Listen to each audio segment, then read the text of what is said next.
lake. Some people are confused by the color of the water out here. It's this turquoisey blue. That's not the normal color of our water. No, we are not dyeing it. We do that once a year. You would notice it will be bright green. This is because there's an invasive species in Lake Michigan called the zebra mussel that has eaten up a lot of the phytoplankton in the water. That's what turns in that natural greenish, brownish color you would expect. So you will notice as we get further away from the lake, up the north and down the south branches of our river, the water does go back to that natural color. But right now, it's this lovely turquoisey blue. Just Tower.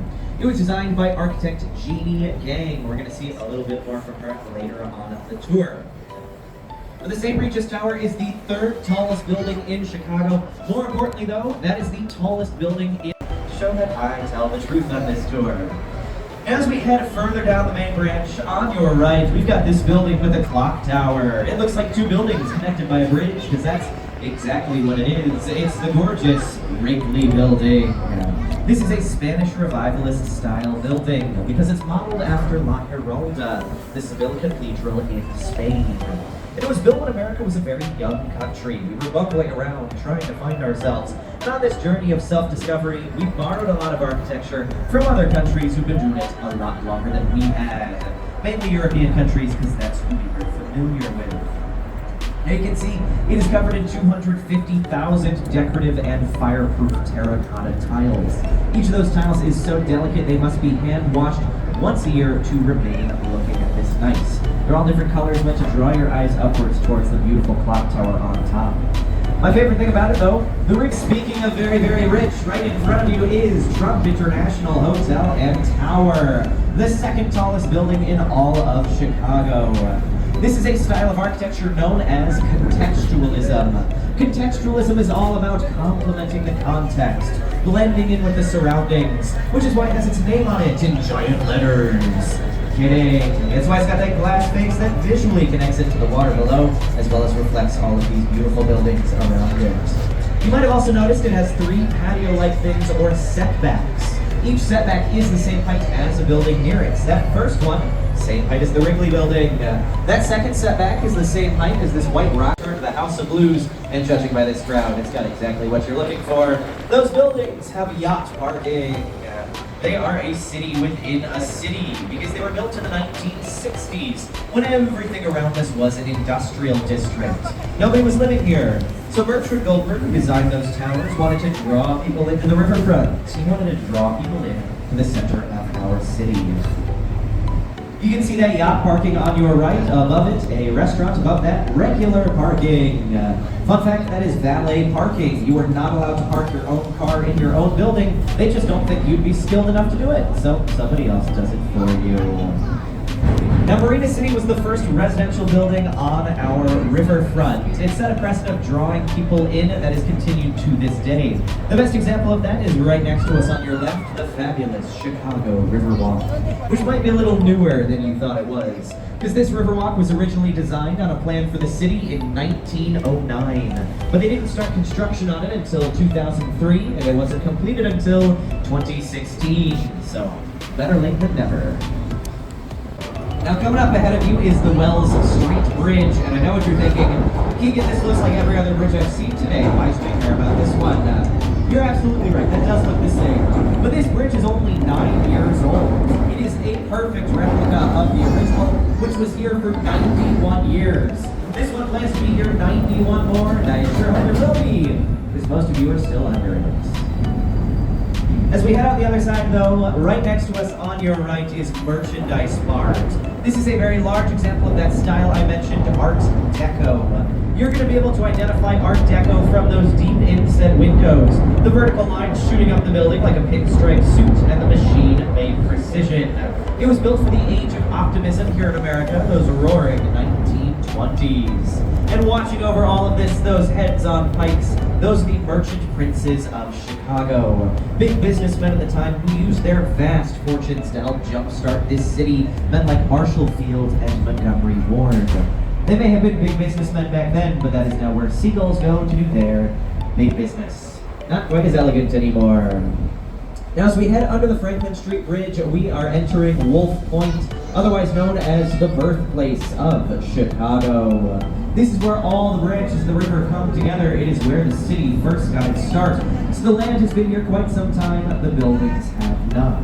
Most of these popped up within the last 6 years. They're all very new, like this one right ahead of us, River Point, the Hot Pocket, or McDonald's Pie Box, or deodorant-shaped building.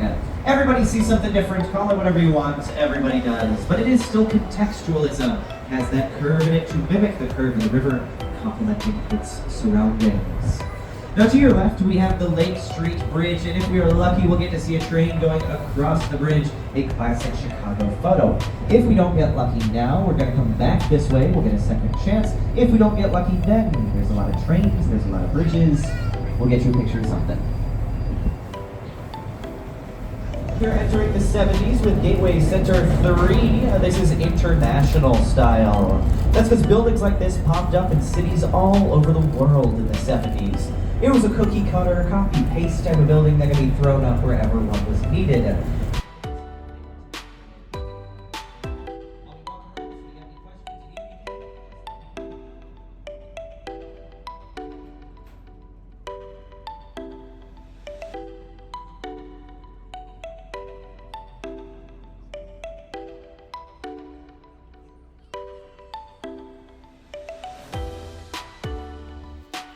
1998. 24 years is a long time to hold that title.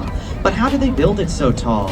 Well, I don't like to think of it as one building. I like to think of it as 9 smaller buildings. Grouped together at the bottom, they rise up, holding each other together as they go, making the whole structure stronger. Because you can see only 2 of those smaller buildings make it to its full height at the top. The full height up there is 110 stories, 442 meters, or 1,451 feet.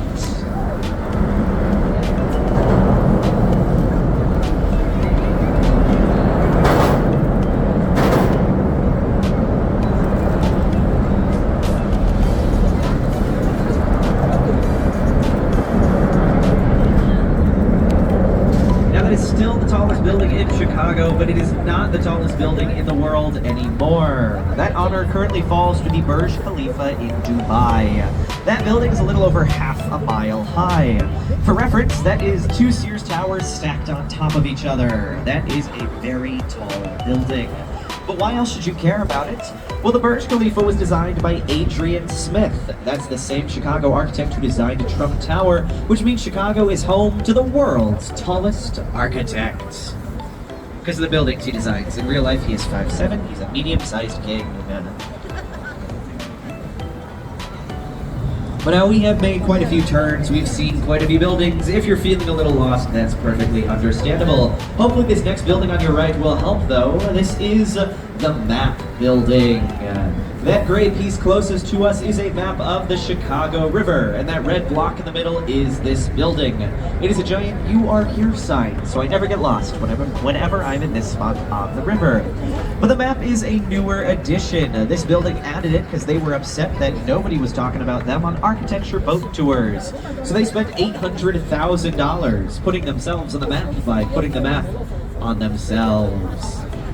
Did it work? Well, I didn't tell you the name of the building, so I'd say no, that's a waste of $800,000. Just kidding, 300 South Wacker. It is just not a cool name for a building. But now I feel like I should address the elephant in the room, the Sears or Willis Tower. This is a very contentious debate among Chicagoans because they're a stubborn and nostalgic group of people. So they're still calling it the Sears Tower, the original name for the building. However, in 2009, Willis Insurance began leasing the naming rights. It has been Willis Tower ever since. Personally, I don't care what you call it, but if you want to look local, Sears is the way to go. And if you're looking up at the top right now, you can see those glass boxes sticking out the side. That is the sky deck. If you're brave enough to do so, you can step out into those boxes and look down past your feet over 1,000 feet below you. So while you're looking up, I hope you're smiling, because people are taking pictures of you.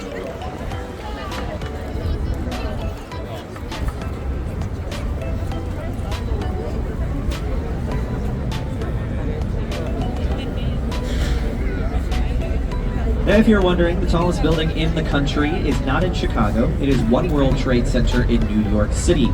stands at a very patriotic height of 1,776 feet. However, the roof of the Sears Tower is taller than the roof of One World Trade Center. How can this be?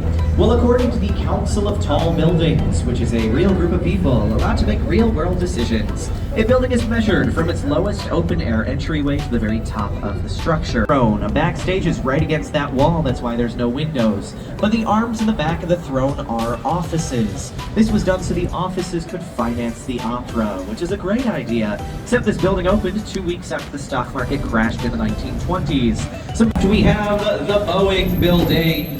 But this wasn't always Boeing's building. It used to be Morton International, that's the salt company. And if you look up at the top, you can see a steel plate with holes cut out of it. That is a bit of postmodernism. Postmodernism is a style all about doing creative, playful, interesting things with the structure. And Morton designed this building so when you're looking down from above, it looks like a giant salt shaker. Very fun thing for them to do. Now, I've been trying out new stuff at this point on the tour, seeing what people like, what they don't like. Recently, I've been talking about Batman. It feels pretty safe. People seem to really like Batman. And we've seen some filming locations already. We saw the bank, which was really the post office. We saw Wayne Enterprise, which was the Board of Trade. But my favorite filming location is not along the river. Basically, if you took an Uber 15 minutes north of where we picked you up, where we're going to drop you back off, you would get to the neighborhood Old Town. Old Town has restaurants, bars, comedy clubs. It's where Second City 83. That's not that old, but considering all these others are about 6 or 7, it makes a bit of a difference. Except for one of them, right next to us on your left, the tallest, glassiest of the bunch, the Salesforce Tower is less than a year old. It is the newest skyscraper in our city. Now, before we leave Wolf Point for the final time, we can truly appreciate how massive Merchandise Mart is, because that is the largest building in the world at the time of its creation.